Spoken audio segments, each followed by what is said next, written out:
Chers auditeurs et chères auditrices, bonjour et bienvenue dans cette nouvelle séance du cours BTP 205. On arrive à la deuxième séance concernant le logiciel Arch.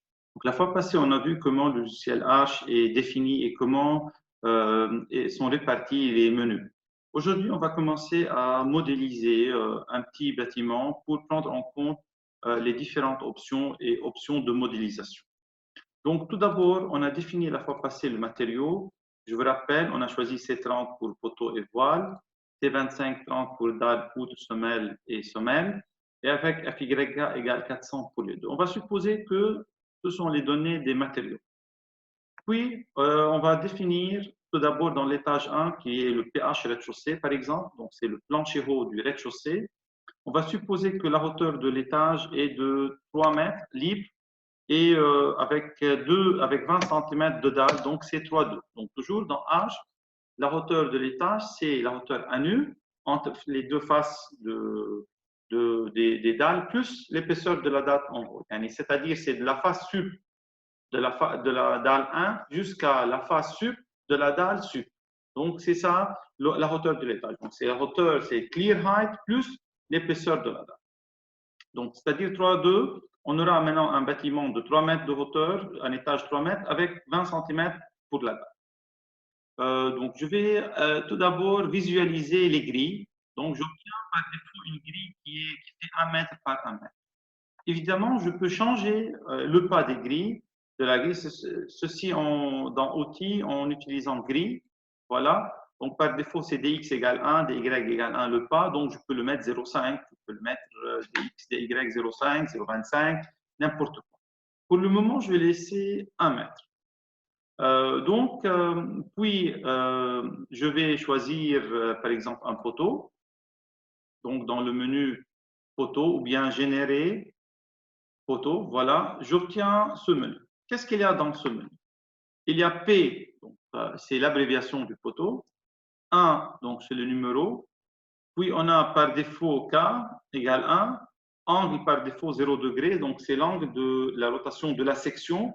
Donc maintenant, si c'est 0 degré, on obtient A parallèle à X, B parallèle à Y. Donc pour le chargement, attention chers auditeurs et chères auditrices, ça, ce n'est pas le chargement qui va venir de la descente de charge. C'est un chargement en extrait, en supplémentaire, en extra. Pourquoi? Donc, parfois, vous avez un poteau qui supporte une dalle, mais dans ce poteau, on a un épingle qui peut, où on a accroché, par exemple, 2 tonnes.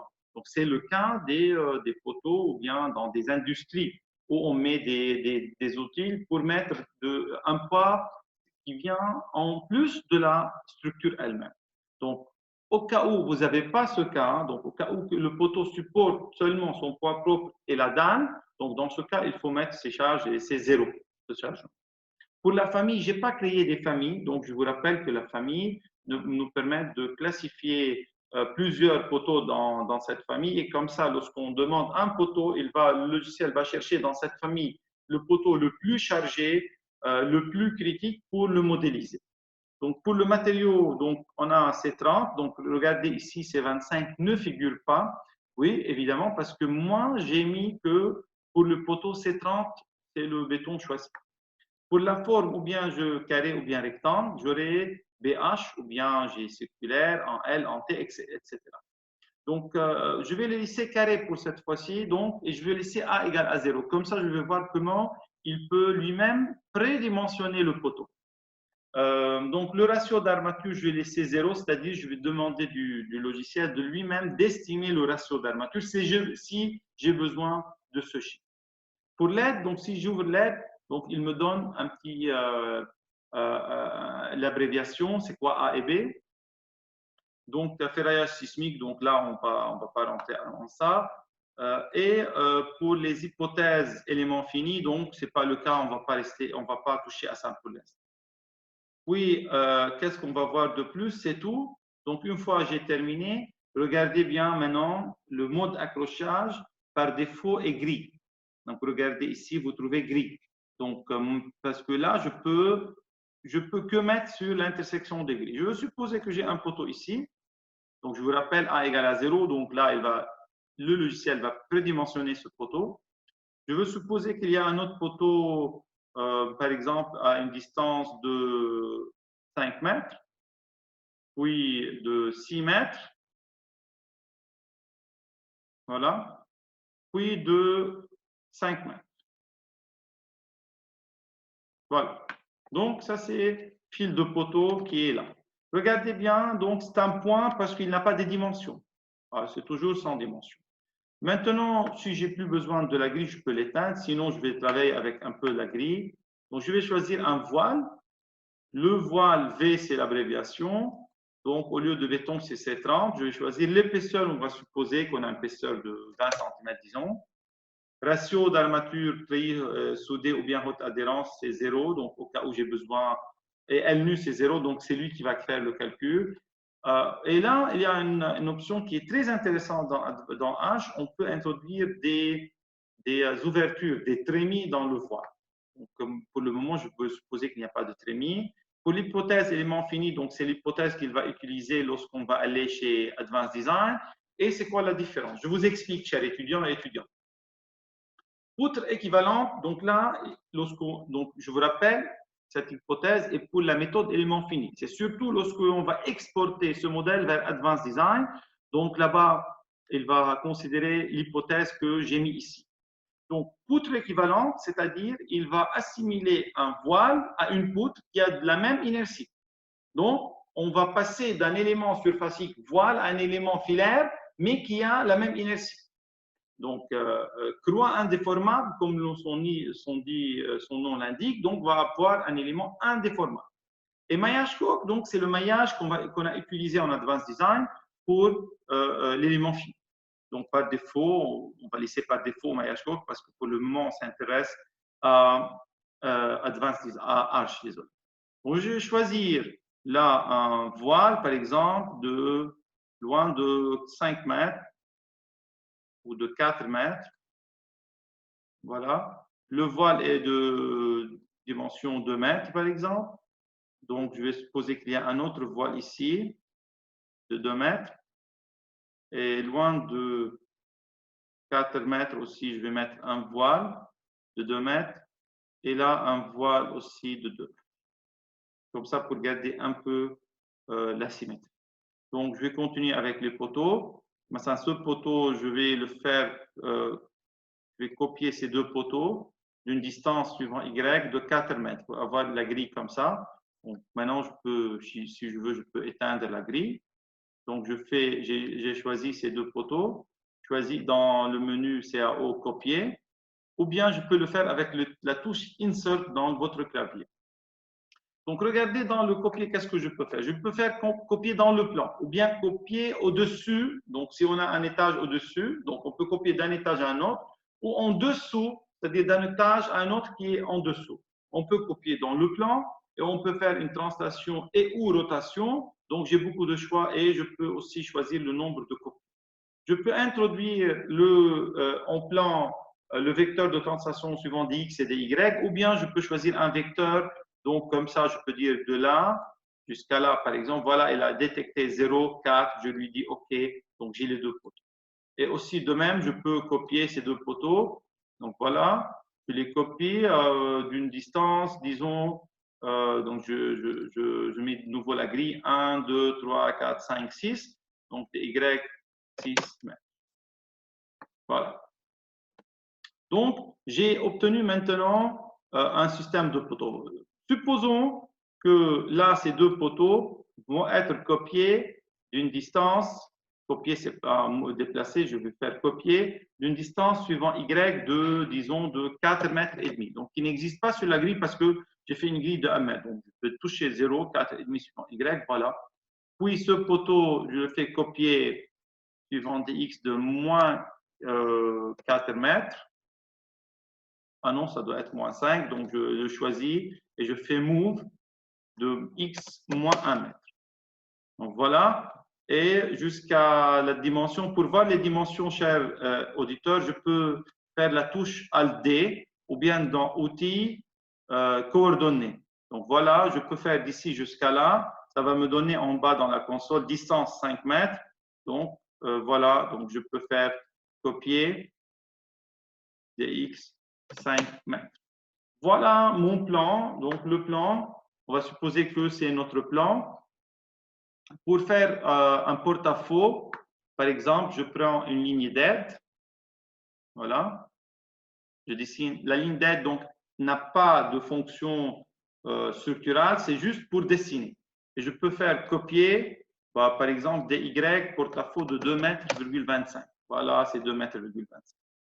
Donc là, je vais dessiner un perpendiculaire. Je choisis, donc je ne peux pas prendre ce poteau parce qu'il me donne extrémité ici. Je choisis dans le mode d'accrochage poteau.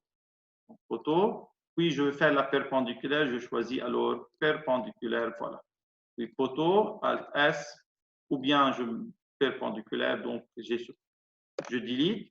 Je vais laisser juste, donc je vais couper cette ligne. Il y a des options très intéressantes dans le menu. Regardez comme on a étiré comme stretch, on a coupé, donc c'est divise.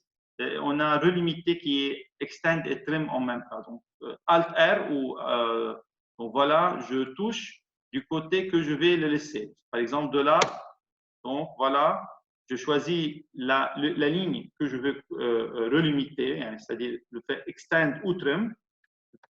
Je touche Alt R ou bien relimiter et je clique sur la ligne frontière du côté qui doit rester. Donc, de ce côté, qui doit rester, Enter. Donc, voilà, j'obtiens disons, ce porte-à-faux, ce balcon que je vais modéliser. Donc, c'est bon pour maintenant. On a pu modéliser les éléments verticaux. On est toujours en 3,2. Donc, si je veux voir en 3D, qu'est-ce que je vais faire? Donc, je peux aller dans Vue, les vues, ou bien c'est Alt V. Alt V, ça me donne les vues possibles. Donc, la vue 11, c'est une vue en perspective. Voilà, c'est le plan. Donc, moi, j'ai dessiné en plan directement. Il a pris la troisième dimension, qui est la hauteur de l'étage. Donc, voilà l'étage que j'ai dessiné. Maintenant, je reviens à la vue en plan. Donc, je continue avec ce plan. Maintenant, je veux travailler avec les poutres et la dalle. Donc, pour les poutres, on va choisir une poutre. Béton, c'est 25-30. Est-ce qu'il y a un encastrement au début en fin? Donc, d'habitude, on met des rotules. Sauf si j'ai besoin de faire un encastrement. Donc, pour le chargement aussi, c'est la même remarque que je donnais dans le cas où j'ai modélisé les poteaux. Si je n'ai pas des charges appliquées directement sur la poutre, il faut laisser cette charge, ce chargement nul. Parce que la poutre va supporter la dalle, donc le logiciel lui-même, il va faire la descente de charge. Mais au cas où j'ai, par exemple, une poutre avec une charge linéaire qui est tout à fait sur un mur qui s'appuie tout à fait sur cette poutre. Donc, je ne veux pas que ce mur rentre dans la charge sur la dalle. Je veux modéliser le mur comme étant une charge linéaire sur la poutre. Dans ce cas, j'utilise ce menu et j'ajoute une charge. Donc, on va essayer ultérieurement. Donc, pour les poutres, je peux faire les poutres dans les deux sens. Par exemple, là, je vais demander d'avoir une poutre d'épaisseur de 30 cm. Donc, je vais limiter à 30. Je vais lui dire H, c'est libre, tu es libre, donc tu fais le calcul toi-même. Donc, je fais des poutres dans les deux sens, par exemple. Voilà. Donc, il faut choisir. Là, j'ai choisi poteau. Donc, je dessine de gauche à droite. Donc, je continue de gauche à droite. Donc, il faut mettre extrémité. Voilà. Extrémité. Extrémité, extrémité. Maintenant, dans l'autre sens, donc j'ai dessiné de gauche à droite, maintenant de bas en haut, voilà. Bien sûr, la poutre n'a pas le droit de passer au-dessus de voile parce que là, le logiciel va avoir deux appuis linéaires. Donc, il faut avoir un seul appui linéaire, pas deux confondus. C'est pour ça que j'ai arrêté au début, puis j'ai commencé de la fin. Donc là, le logiciel ne peut pas détecter ce point. C'est pour cela que je choisis dans le mode d'accrochage poteau. Je prends poteau, poteau. Ah, désolé, là, je dois faire extend pour cette poutre parce que c'est une poutre qui monte en porte-à-faux. Donc, j'ai deux choix. Soit je fais Alt R, regardez, voilà. Donc, j'ai choisi la poutre. Je fais Alt R et je clique sur la ligne de frontière, Enter. Donc, voilà, donc la poutre maintenant, et je fais extend pour la poutre. Donc, pour la deuxième, on va la faire d'une autre méthode. Regardez, j'arrête ici. Donc, je choisis la poutre, je fais Alt T. Alt T, c'est étirer. Regardez, étirer, c'est comme stretch, c'est ici. Donc, mais étirer, bien sûr, lorsque je fais stretch, donc je peux la mettre ici ou là, donc je suis libre de changer la direction aussi. Donc voilà, moi je choisis, je prends. Donc j'ai deux poutres qui sont, prolongées jusqu'à le portail. Alors, avec cette touche, visualiser oui ou non les lignes d'aide, je peux éteindre les lignes d'aide. Aussi, je peux éteindre les lignes d'aide en choisissant Alt X, allant dans autres éléments et faire pour les fils, pour les lignes, j'éteins. Donc voilà, je ne vois plus les lignes d'aide. Mais il y a ce raccourci parce que les lignes d'aide, normalement, on les allume, on les masque souvent en modélisant. C'est pour cela que j'ai ce bouton. De même pour la dalle, elle a un bouton d'ici, mais aussi je peux aller dans Alt X, option affichage et éteindre la dalle, masquer la dalle. Donc là, je choisis aussi une poutre. Voilà. Donc, c'est fini pour les poteaux, poêles, poutres. Donc, il me reste la dalle dans cet étage. Je fais toujours enregistrer, choisis une dalle. La dalle, ça va être C25-30. Bon, moi, j'ai supposé qu'elle a 20 cm d'épaisseur. Moi, maintenant, je vais laisser par défaut que le logiciel va détecter. Évidemment, il va choisir un peu moins que 20 cm parce qu'on a une dalle dans les deux sens. Donc, qu'est-ce que je peux choisir une dalle dans deux sens, un sens ou l'autre sens. Pour la détection auto, on a 4 choix. Détection auto, donc je laisse au logiciel choisir le bon fonctionnement mécanique d'une dalle. Un plancher courant, donc c'est une dalle traditionnelle qui s'appuie sur 4 appuis linéaires. Donc un plancher dalle, donc c'est une dalle qui s'appuie sur les poteaux directement sans l'intermédiaire des poutres. Et plancher de reprise, donc c'est une dalle où il y a un poteau ou un voile qui est implanté. Donc c'est un plancher de transfert ou de reprise. Il reprend la charge. Donc c'est une charge qui descend. Il n'y a plus d'éléments verticaux qui reprennent cette charge. Donc c'est la dalle qui va la reprendre puis la faire descendre de l'autre côté. Donc ce qu'on appelle plancher reprise ou plancher de transfert. Veuillez noter que normalement, le plancher de reprise est très utilisé dans beaucoup de pays parce qu'il résout le problème de changement de fonction entre les étages. Un exemple, si j'ai un étage, un parking surmonté d'un étage résidentiel, évidemment, la position des poteaux en étage parking est différente que la position en étage courant ou étage résidentiel, ou bien si j'ai des boutiques puis des résidentiels, c'est-à-dire parking commercial résidentiel. Dans ce cas, ça peut être très difficile d'avoir un poteau qui monte de la fondation jusqu'à la dernière. Donc, dans ce cas, normalement, on peut utiliser les planchers de reprise. Donc, à la fin des parkings, je fais un plancher de reprise qui va être un plancher assez énorme. Et puis, j'implante les poteaux où je veux et je continue mon architecture. Veuillez noter que ce type de plancher est fortement déconseillé dans les zones sismiques. Dans les zones sismiques, il est fortement conseillé de fonder chaque élément vertical, c'est-à-dire ne pas faire un transfert de charge à l'aide des éléments horizontaux. Le transfert de charge va être verticalement du début jusqu'à la fin, jusqu'à la fondation. Mais ça existe surtout dans les zones non sismiques, dans les pays où ils n'ont pas des problèmes sismiques, donc ils peuvent utiliser ce type de chargement. Donc, je vais laisser détection auto. T25-30, c'est le béton. L'épaisseur 0, donc comme ça, le logiciel va prédimensionner. Les ratios, je vais laisser par défaut. Donc, pour l'hypothèse élément fini, donc je vous rappelle, l'hypothèse élément infini, c'est plutôt si je fais export vers Advanced Design, un logiciel d'éléments finis. Donc, on a réellement, il y a 3 cas. Donc, indéformable, membrane ou coque, bien que membrane, je ne peux pas l'utiliser ici. C'est quoi la différence? Diaphragme indéformable, bien sûr, c'est un élément qui est infiniment rigide en plan, et par suite, il va transmettre la charge d'une façon rigide. Donc, il va travailler avec le diaphragme, et c'est plutôt, on utilise ça lorsqu'on a des charges horizontales, comme ça, le plancher ne va pas jouer des rôles de modal, donc il va transmettre seulement les charges aux éléments verticaux qui vont supporter cette charge. Pour les maillages coques, donc voilà, non, là, je modélise un élément fini surfacique, donc un élément surfacique, élément fini, et qui va travailler en horizontal, vertical, en flexion, tout le mode possible. Donc, je vais laisser ça par défaut pour le moment.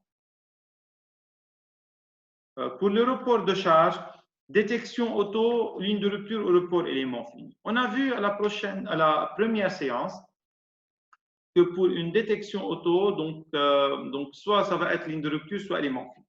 Dans la première séance, on a vu que la ligne de rupture, donc c'est utilisé lorsqu'on a une dalle, un plancher courant. C'est ici, lorsqu'il là est plancher courant, normalement on utilise avec ligne de rupture, c'est-à-dire il faut faire un report des charges à 45 degrés.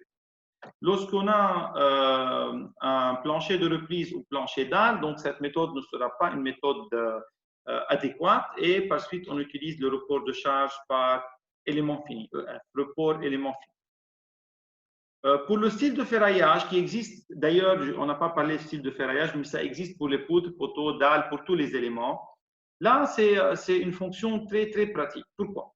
Parce que dans un projet, normalement, j'ai presque les mêmes conditions pour toutes les poutres, ou bien majorité des poutres, c'est-à-dire l'enrobage, le stock d'armature que je vais utiliser, la disposition que je vais mettre, la méthodologie, etc.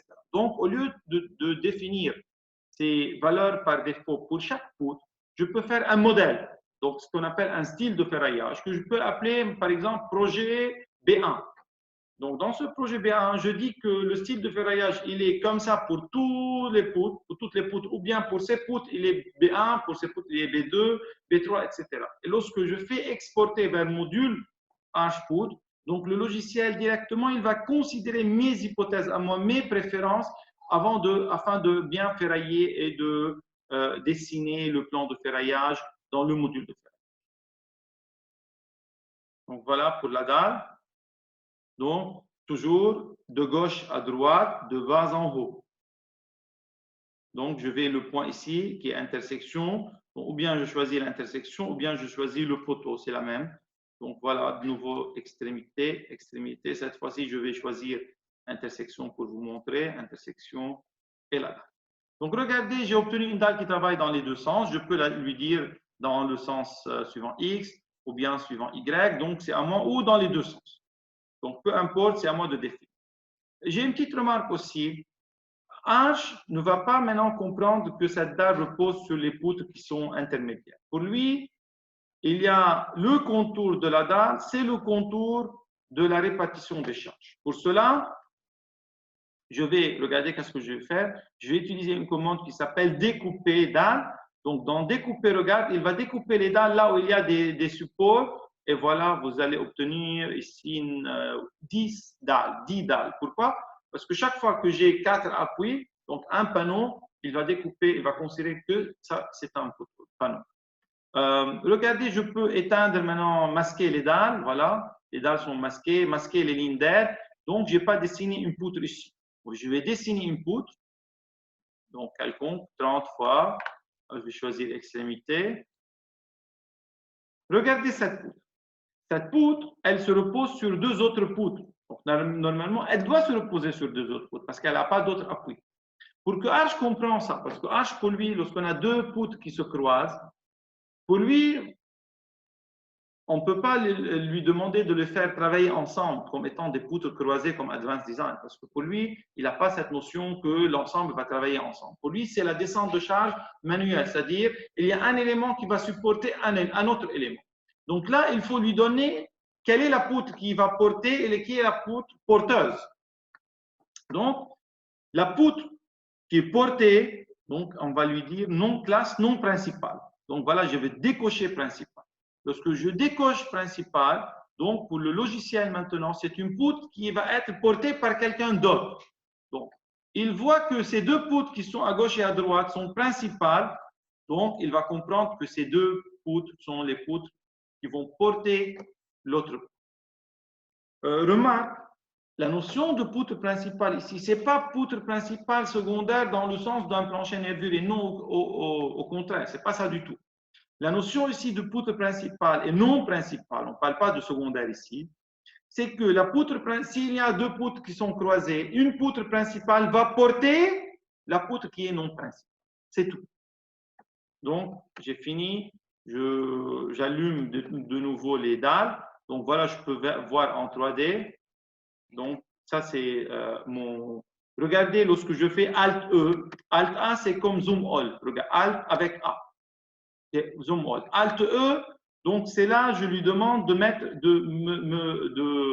de visibiliser les détails. C'est-à-dire, donc regardez en plan, si je peux pas, je fais pas Alt E en plan, regardez. Donc, j'ai pas les dimensions des voies. Donc, regardez les voies, sont sans dimension. Donc, Alt E, il me donne l'épaisseur du voile. Donc, pour lui, je vous rappelle, c'est comme en Advanced Design. Un poteau est modélisé par son axe centroïdal, une poutre par son axe centroïdal, un voile par son plan médian, une dalle par son plan médian aussi. Donc, et par suite, on a le même principe de modélisation. Donc, il y a aussi une commande qui est intéressante, c'est la commande qui nous donne une vue, un rendu réaliste. On regarde, donc rendu réaliste, mais voilà, je ne vois pas les poteaux parce qu'ils sont nuls. Jusqu'à maintenant, ils n'ont pas des sections. Donc, regardez, après qu'on va faire un petit calcul, on va voir ce rendu de nouveau. Donc, avant de continuer, donc, je vais laisser tout par défaut, même l'hypothèse du sol, la contrainte, la capacité portante, on rentre dans les détails après. On va lui laisser tout par défaut. Je vais faire avant de monter des étages, je vais voir s'il y a des erreurs. Pour cela, je vais mettre les fondations automatiques, c'est-à-dire générer des semelles. Donc, il va générer des semelles dans l'étage le plus bas, donc qui sont des appuis de type semelle isolée sous les poteaux et semelle filante sous les voies. Maintenant, je peux faire un calcul. Donc, je monte dans Outils, séquence calcul. Donc, je fais tout, sauf calculer ferraillage, parce que calculer ferraillage, ce n'est pas qu'il va me donner les ferraillages. Ici, calculer ferraillage, c'est-à-dire qu'il va estimer le ratio d'armature, il va me estimer le prix de ferraillage nécessaire pour ce bâtiment. Pour cela, pour le moment, je n'ai pas besoin de faire ça. Je laisse OK sans calculer ferraillage. Voilà, je n'ai pas d'erreur, je n'ai pas d'avertissement. J'ai des charges verticales qui sont à 99,99% descendues. Donc, c'est bon, voilà, c'est très bien. OK? Donc, si je fais maintenant Alt-E, regardez, tout maintenant a des épaisseurs.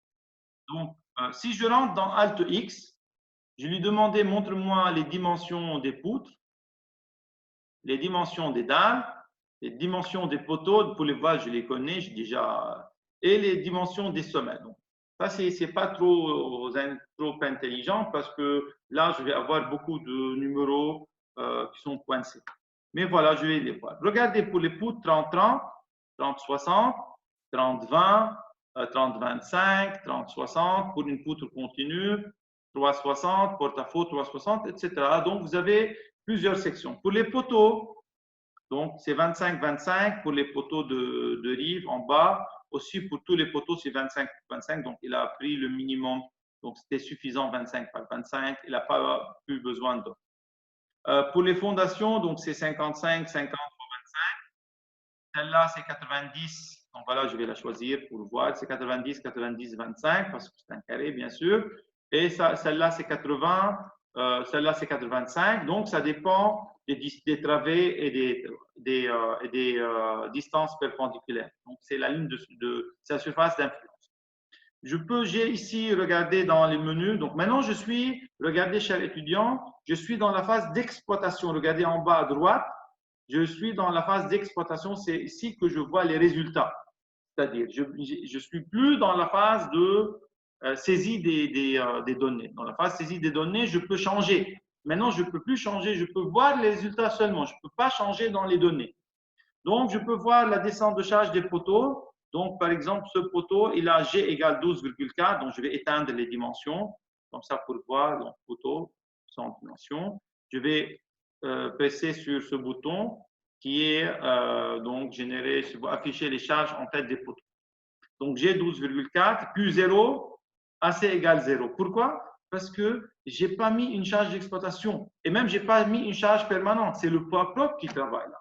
Donc, je reviens dans saisie. Donc, je demande saisie, ouvrir le fichier original. Donc, le fichier, parce que si je lui dis ouvrir le modèle existant, donc il va reprendre le calcul. Donc, il va reprendre les dimensions qu'il a calculées. Moi, je ne veux pas ça. Je veux qu'il reprenne mon modèle qui est le modèle vierge que j'ai utilisé. Donc, je choisis les dalles, regardez, je regarde dans chargement, il n'y a pas de chargement, il n'y a ni G ni Q, mais cet exercice vous montre que lui-même, il a détecté le poids propre. Donc, c'est bon, il a considéré le poids propre. Maintenant, il faut ajouter les surcharges, c'est-à-dire ce qu'on appelle en anglais Superimpose Dead Load, le SIDL, donc la partie de la charge permanente en plus du poids. Donc, je vais supposer que G égale 0,4, mais cher étudiant, au lieu de changer cette hypothèse pour chaque panneau de dalle, je vais choisir tous les panneaux. Regardez comment je peux choisir tous les panneaux. Je monte dans Alt S. Je presse Alt S. J'obtiens un type, voilà, qui est là. Regardez. Donc, unique, fenêtre. Donc, c'est sélection par fenêtre. Affichage. Donc, tout est affiché. Tout ce qui est affiché va être sélectionné. Modèle, tout le modèle. Type, voilà ce que j'ai besoin. Je vais lui dire dalle de l'étage actif.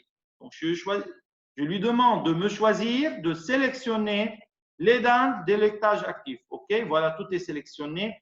Je ne vois plus maintenant la fiche de propriété comme je vous ai expliqué au chapitre 1 lorsque je sélectionne plus qu'un élément. Donc, je ne vois plus la fiche de propriété dans Pilote. Donc, je peux faire modifier, attribut dans statut. Donc, moi, je ne veux pas changer l'épaisseur, je veux changer chargement. Donc, je vais attribut, chargement. Donc, il me demande c'est quoi G, c'est quoi tout.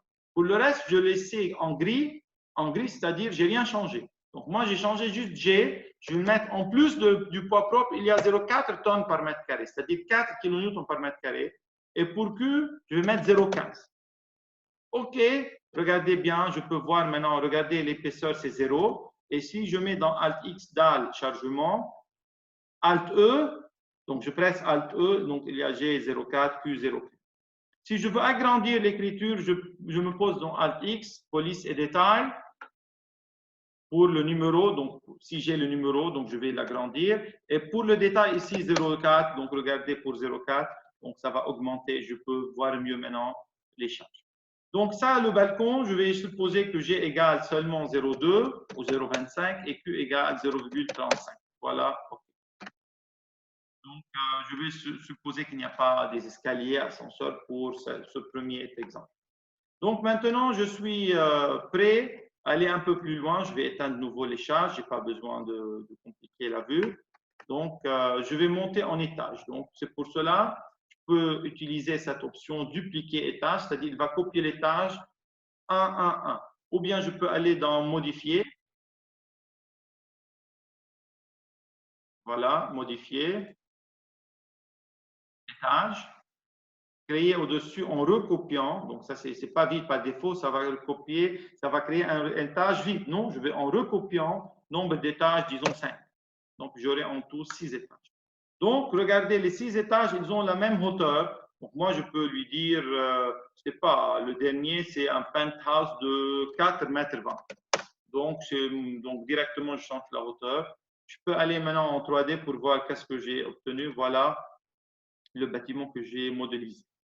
Donc, je vais passer en vue de dessus. Je vais enregistrer. Je vais lui demander de faire un calcul de descente de charge pour ce bâtiment. C'est-à-dire il va répartir les charges des dalles jusqu'au poteau, jusqu'au fondation. Et regardez, c'est fini, vite fait. Donc maintenant, j'ai tout. Si je me pose dans l'étage 1, regardez, il y a dans l'étage 1 et j'ai du gris, c'est-à-dire il fait la projection des étages. Je peux lui demander de borner la visibilité à l'étage courant. Donc, c'est-à-dire il va isoler l'étage 1 parce que je suis dans l'étage 1. Ou bien je fais ça. Ou bien je passe de 11 à là, voilà, et alterner, donc voilà. Regardez bien ici, on a des poteaux qui sont plus grands. Je vois les sections des poteaux, dimension des poteaux par exemple. Des poteaux 30, 50, 50. On a des fondations beaucoup plus grandes. On a des dalles de 18 et 16, 19 cm. On a des poutres. Les poutres sont presque la même parce qu'on n'a rien changé. Ah si, on a changé de charge d'exploitation et c'est pour cela qu'on a obtenu des poutres 30, 60, donc sont augmentées. Donc, là, il a fait un prédimensionnement.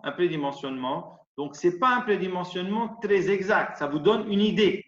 Donc, peut-être que vous augmentez davantage les dimensions ou les diminuez lorsque vous vérifiez chaque élément à part. Mais voilà, vous avez au minimum, vous avez une idée qui est pas loin de la vérité des dimensions, des quantités de ce bâtiment. Donc, je peux aller la fois prochaine, on va voir comment exploiter plus de résultats et comment de plus en plus modéliser, plus compliqué en introduisant la notion des fils, en important de AutoCAD, etc., etc. Je vous remercie de votre suivi pour cette séance et à la prochaine.